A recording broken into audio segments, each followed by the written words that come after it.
Hi all, Maring Ana is back, and for today's video won't content another camera test and review naman tayo. But today, sa Pro series naman tayo. Previously, we did a review for iPhone 14 Plus. But right now, I'm going to share you guys my own experience with iPhone 15 Pro.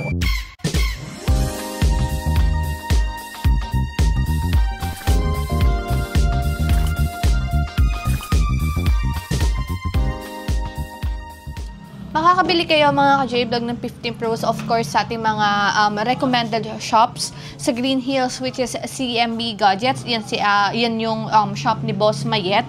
And they are actually located sa XA07 sa Tiange, second floor. And they also have a permanent shop which is sa third floor, V-Mall. Sasakay lang kayo ng elevator or escalator, nasa gitna lang po sila, okay? Before we start mga ka-J-Vlog, I just want to share some quick specification when it comes sa ating 15 Pro. So, si iPhone 15 Pro mga ka-J-Vlog ay merong display na 6.1 inches OLED display na merong 120Hz refresh rate.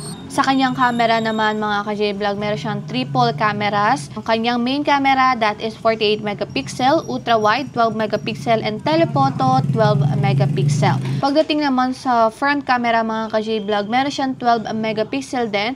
And of course, cover ito ng 4K resolution na merong 60 FPS. Merong 4 variants si 15 Pro. Meron siyang 128GB, 256GB, 512GB, and of course, yung pinakamataas nila storage na 1TB.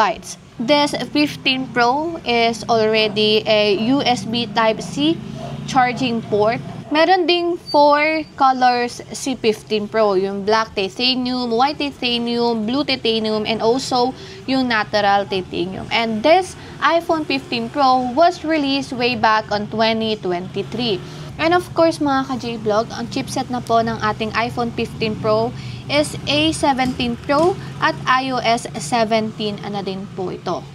So, previously mga ka-J-Vlog, nag-post ako sa TikTok natin sa astories.ugc ng ating water resistant test dito sa ating 15 Pro. Again mga ka-J-Vlog, this is IP68 water and dust resistant. Again mga ka-J-Vlog, iba-iba kasi talaga yung mga paniniwala natin when it comes sa IP68. Yung iba kasi, nung pinost ko yun, tinatanong nila kung kamusta na yung 15 Pro. And as of now, may 15 Pro is still working fine. So that is mga ka-J-Vlog yung ating quick specification sa ating 15 Pro. So let's proceed checking the camera of this 15 Pro. So I'll be showing you guys the camera of this phone before I'll go ahead and show you guys some samples.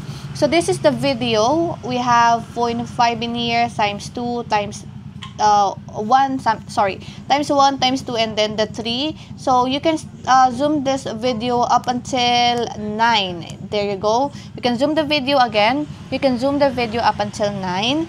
About the photo, we also have the same zoom in. So times 5, 0.5, 1, 2, and 3. So about the photos, you can zoom this one up until 15. We also have portrait in here. There you go. Cinematic, slow-mo, and also time-lapse. For front-facing camera, we also have the same features: time-lapse, slow-mo, cinematic, video, photo, portrait. So I'm going to show you guys some samples with our 15 Pro. So this is the sample for 15 Pro, the back camera. I have 3 samples in here. And then front facing a 15 Pro, the 0.5. Let's try to check another thing. This is the 0.5 also. Let's lower the brightness para makita nyo. Ayan. So, don't worry because I'll be showing you guys this samples naman sa end ng ating video or nasa media ng ating video. So, sample. Here it is.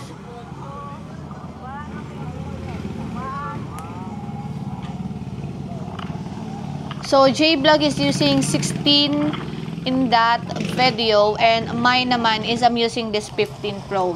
I just want to share some tip lang guys when it comes if ever na gusto nyo gamitin si 15 nyo or any of your phone that have water-resistant feature, I suggest na once you're done using the phone, huwag nyo muna pong i-charge, okay?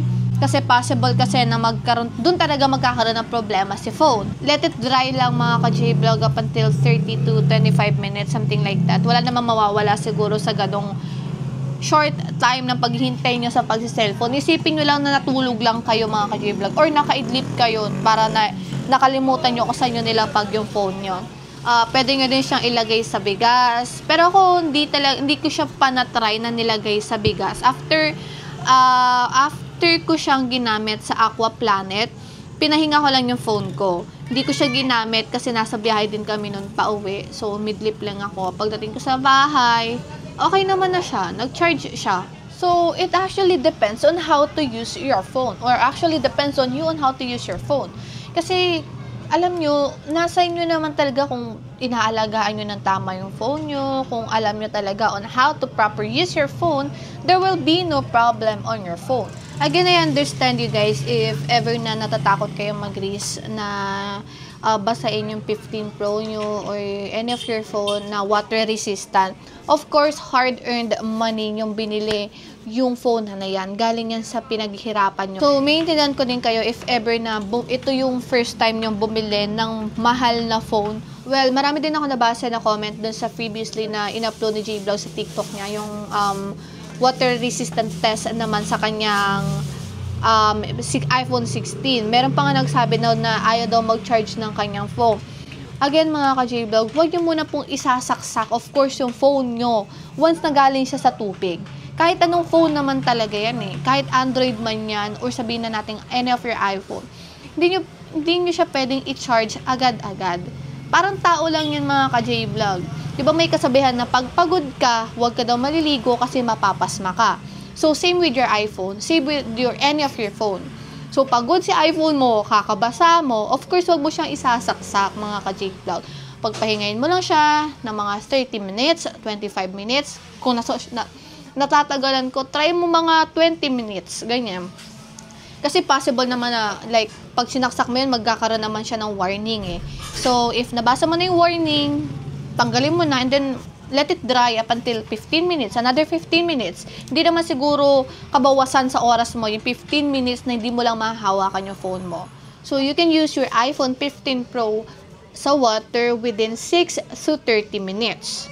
So, hindi kami nanghihikayat dito mga ka-J-Vlog na basain nyo at ilubog nyo yung mga iPhone nyo dyan. Sinasabi lang namin at nililinaw lang po namin sa inyo kung ano ba ang ibig sabihin ng IP68. It's still on your risk. Kung gusto nyo pong basain, ilubog yung cellphone nyo. Again, tiwala po kami kay Apple, kaya po namin ginagamit si 15 Pro or yung 16 ni J-Vlog underwater. And I just want to clarify things also na I'm not a pro when it comes sa reviewing ng mga tech. It's just, I'm just sharing you guys my own experience using this phone. So that's it mga ka-J-Vlog. Again, some pictures and video will be uploaded in here, somewhere sa video natin. Huwag kayong mag-alala kasi madami tayong samples ng video na yan. So, lubog tayo. 1, 2, 1, 2, 3. 1, 2, 3, go.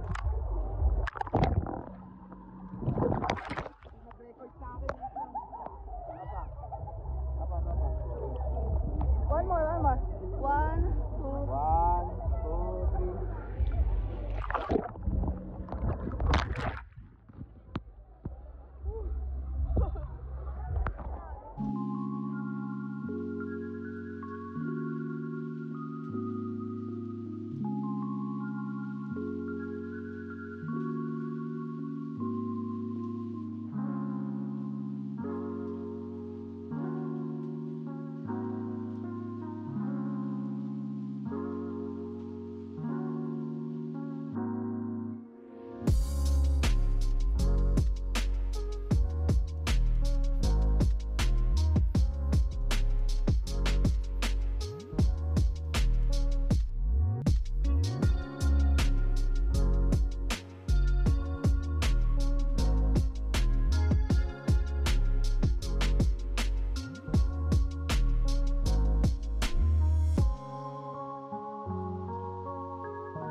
Let's proceed na if mare-recommend ko ba siyang bilhin. For its price mga ka-J-Vlog, for 46,000 sa mga recommended shops natin. Of course, I will recommend this one ngayon 2025. Based on my own experience, matagal ko naman nagagamit si 15 Pro and maganda naman talaga yung quality ng camera niya. So for me, mga ka-J-Vlog, I will recommend this phone when it comes if every month na hindi lang sa pagbabasa ng phone to when it comes sa for example, gusto nyo mag-upgrade mga ka-J-Vlog, one of my recommended phones will be iPhone 15 Pro. Kasi pocket size lang siya. You can put this phone sa mga small bags nyo, sa pocket nyo, na hindi kayo mag-aalala na madukot sa inyo. Yun din ang main reason ko bakit kami bumili ng 15 Pro. Kasi napakaliit lang niya, pocket size lang siya. Anywhere, I can put my phone sa maliit na kong bag, sa pocket ko, napakadali niya lang ilagay. But if you are a fan of big phone, of course, this 15 Pro is not for you guys. I suggest to buy 15 Pro Max instead. Again, wala naman sila masyadong difference. Pero kung gusto niya talaga ng malaking phone, I'll go with 15 Pro Max or 16 Pro Max. Yun lang naman yung magandang may re-recommend ko when it comes sa ganong decision. Pag gusto niya na ng, latest iPhone. So, sa mga gustong mag-TikTok dyan, mag-Reels, perfect sa inyo to. Maganda yung quality ng camera na to. So, yun lang mga ka-J-Vlog. That is just a quick sharing feedback when it comes sa 15 Pro based on my own experience. Again, my own experience po ha. So, my name is Maring Anna. Thank you so much for watching. Don't forget to subscribe our YouTube channel, The J-Vlog Stories. And don't forget to follow me also on TikTok, astories.ugc. And see you next vlog. Bye!